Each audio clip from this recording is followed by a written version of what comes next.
নিজেকে নির্দোষ প্রমাণ করার জন্য উঠে পড়ে লাগা দেবলীনাকে সপাটে চড় মারল এবার ইন্দ্রাণী গাঙ্গুলি। দেবলীনা ইন্দ্রাণী গাঙ্গুলিকে বলতে থাকে, আচ্ছা আন্টি, তোমার কি মনে হয় এই ভিডিও ফুটেজ থেকে শুরু করে এই সব কিছু যা কিছু তুমি দেখছো, এই সব কিছু কি সত্যি? এই সব কিছুতে যা কিছু দেখানো হচ্ছে সেখানে বোঝা যাচ্ছে যে আমি আসলে প্রকৃত দোষী। তুমি কি সেটাই বিশ্বাস করো? কি ব্যাপার আন্টি, তুমি চুপ করে আছো কেন? তুমি কথা বলছো না কেন?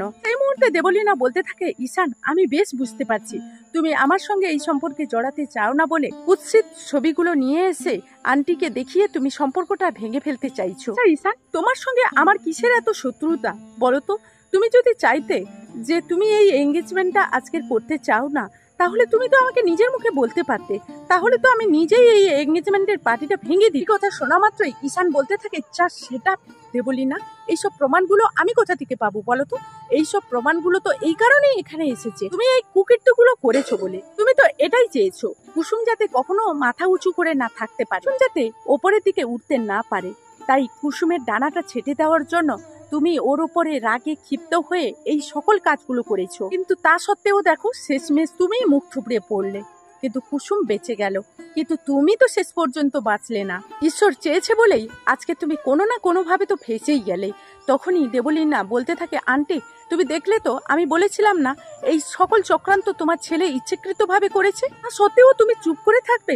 আন্টি, তুমি কি ওকে কিছু বলবে না? তখনই দেবলীনাকে সপাটে ইন্দ্রাণী চড় মারে আর বলতে থাকে, দেবলীনা, তোমার মতো মেয়েকে আমি এতটা ভুল চিনেছি সেটা ভেবে আজকের আমার নিজের ওপরে নিজের খুব ঘৃণা হচ্ছে। আমি এত বড় একটা ভুল করতে চেয়েছিলাম, আমি এত বড় একটা বিপদ গাঙ্গুলি পরিবারের জন্য ডেকে আনতে গিয়েছিলাম, যে মেয়ে কিনা সামান্য একটা কাজের মেয়েকে সহ্য করতে পারে না, তাকে না সহ্য করতে পেরে তার এত বড় একটা বিপদ ডেকে এনেছিল। সেই মেয়ে কিনা আজকের গাঙ্গুলি বাড়িতে বউ হয়ে এসে কি করে সবাইকে আঁকলে ধরে রাখবে? আর দেবলীনা, তুমি কি বলে যে ঈশান এই চক্রান্ত করে এই ছবিগুলো নিয়ে এসেছে?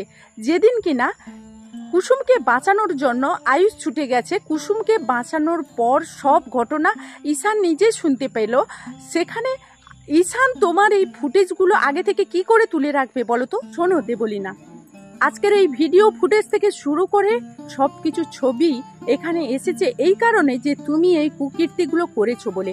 এই সব কিছু কিন্তু একসঙ্গে মিথ্যে হয়ে যেতে পারে না দেবলীনা। এদিকে দেবলীনা যখন বুঝতে পেরে যায় যে মীনাক্ষী এই ঘটনাটা ঘটিয়েছে, ঠিক তখনই মীনাক্ষী বলতে থাকে, আচ্ছা দেবলীনা, তুমি আর কত নিজের দোষগুলোকে ঢাকার চেষ্টা করবে?